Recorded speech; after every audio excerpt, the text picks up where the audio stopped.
Hey everyone, I'm Kaye here on my homestead in Tennessee. Welcome back to my channel. Today I'm going to talk about purple dead nettle, another in my series of medicinal plants. If you'd like to see the other plants that I've covered, take a look right up there in my playlist link. So today, purple dead nettle, I've been wanting to do this since I got here. I learned when I first got here that purple dead nettle, along with henbit, its cousin, they're both in the mint family, which means they have a square stem, and all parts of the plant are edible, by the way. And several, in fact, a ton of medicinal uses. But first we're going to talk about the benefits of offering its flowers for pollinators early in the season.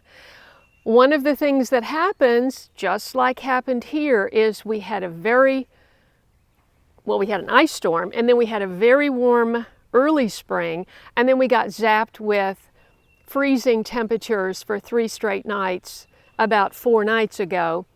So what do the bees have? This resists the frost. So it keeps producing its beautiful flowers, and bees can have a food source during that time where everything else has to regroup and come back. Another thing that's so fantastic about it, which you can see right here, is you can just grab whole handfuls. You can walk out and grab a handful and walk in and process it.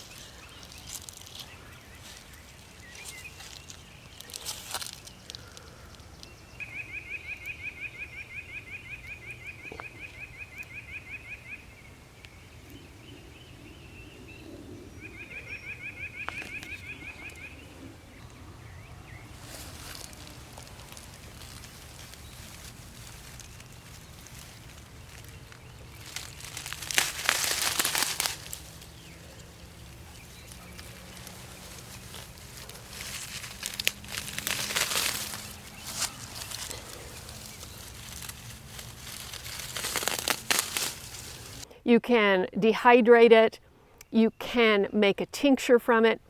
We're going to do all those things right after this, and also make an infused oil from the dehydrated flowers, make a tincture from the fresh flowers, and so much more. Unlike dandelions, which even if they're prolific, you get one here and one over there, and each time you want to pick up a dandelion flower or root, you've got to bend over and get that one extra. You can walk out today and just pick whole handfuls of fresh purple dead nettle. It grows prolifically across the yard. In fact, there are swaths of my yard that are just whole carpets of this. All of that light color, barely lavender colored, is purple dead nettle and henbit. They are in the mint family and the first to bloom in the spring.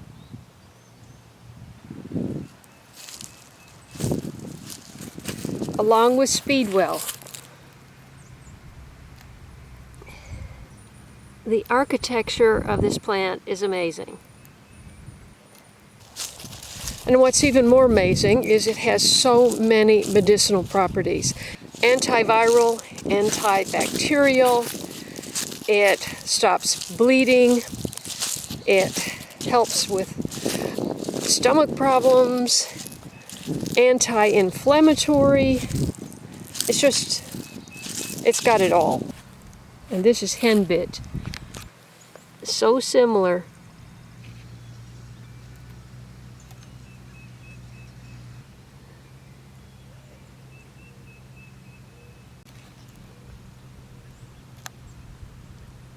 I did a video, I think 2 years ago, know before you mow.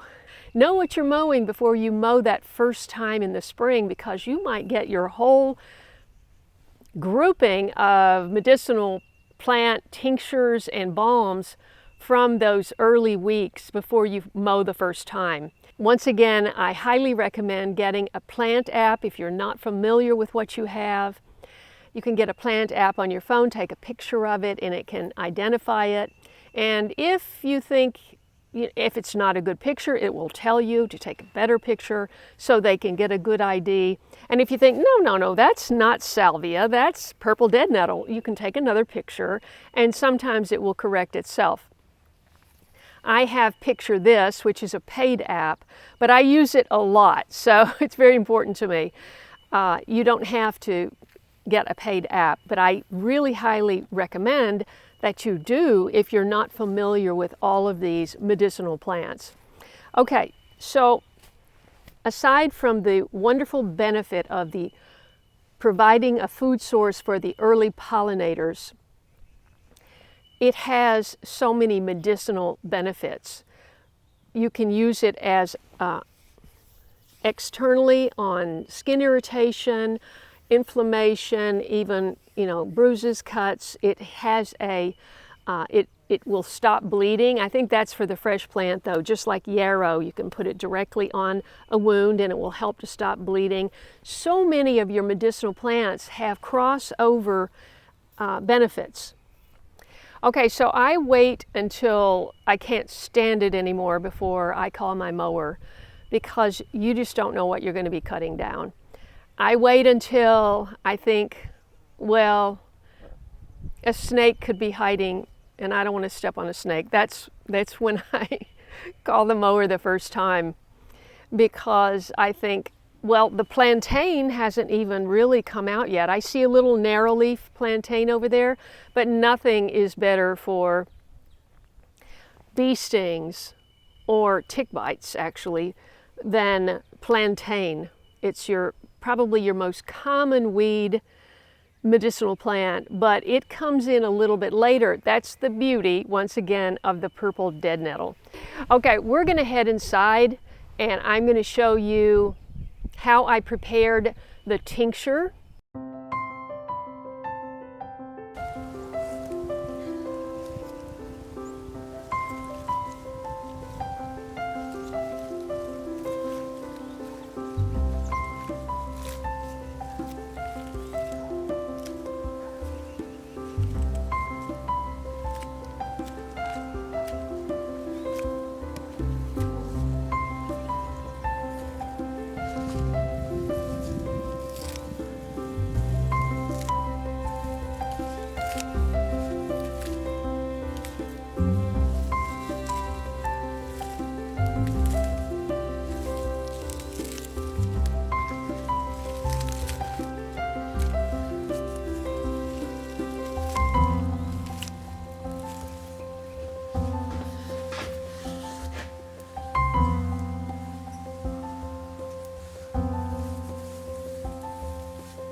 From a distance, these look very similar, but this is henbit, and this is purple dead nettle. And purple dead nettle can be used as a salve, but first you have to make an infused oil after picking and drying it. It's got to be dry in order not to get mold. Today we're just focusing on purple dead nettle. So I'm going to collect some and dry it.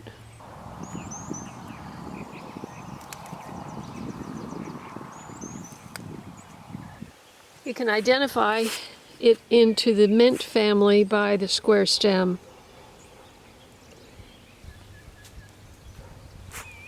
Now I do see some fungus on here, looks like powdery mildew. We've had a lot of rain, so I'm going to avoid the ones with that. If you just have a small patch and you don't want to completely deplete it, because you need the fresh leaves for pesto, you can just pull off the tops like I did, and it'll keep growing until the beginning of summer.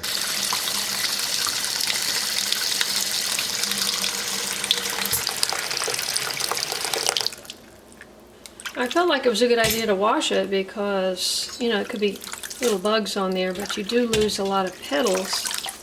It's because the petals are absolutely tiny.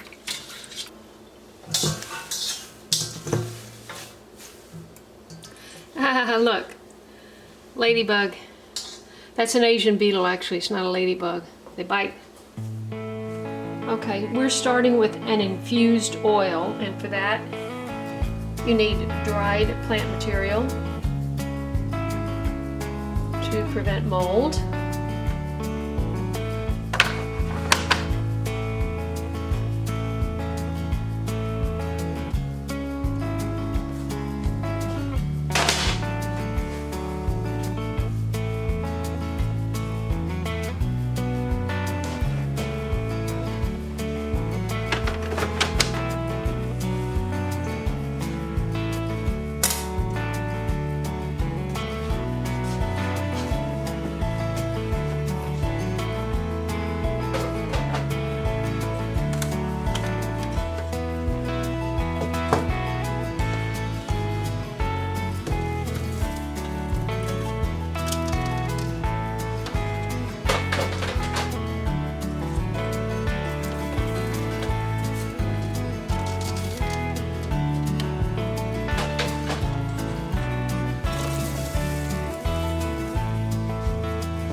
Purple dead nettle, Lamium purpureum, offers a wide range of benefits, both nutritional and medicinal, making it a valuable wild edible and herbal remedy.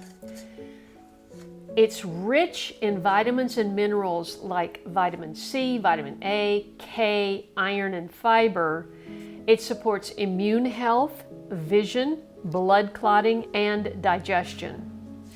Antioxidant power, it contains polyphenols and quercetin, a flavonoid with strong antioxidant and anti-inflammatory properties that help combat oxidative stress and support cardiovascular and gut health. Its quercetin content acts as a mild antihistamine, helping reduce allergy symptoms like sneezing, congestion, and inflammation. The plant is astringent, antibacterial, antifungal, and anti-inflammatory, making it effective for treating minor cuts, wounds, rashes, and skin irritations. It can be used as a poultice, salve, or infused oil. For internal health support, it's a diuretic and it's detoxifying. It promotes urination, helps flush toxins and support kidney function and urinary tract health. It's a digestive regulator, acts as a mild laxative for constipation and a diarrhea remedy due to its astringent properties. It's a hemostatic. It helps staunch bleeding, including excessive menstrual bleeding, due to its ability to constrict blood vessels. It's immune boosting, supports immune function, and may help prevent infections. Can you believe it? It really does have it all. For culinary, you can use fresh or dried leaves in salads, soups, pestos, smoothies, or as a cooked green like spinach. Herbal preparations, you can make tea, tincture, or infused oil and salve for internal and topical use. Sustainable foraging.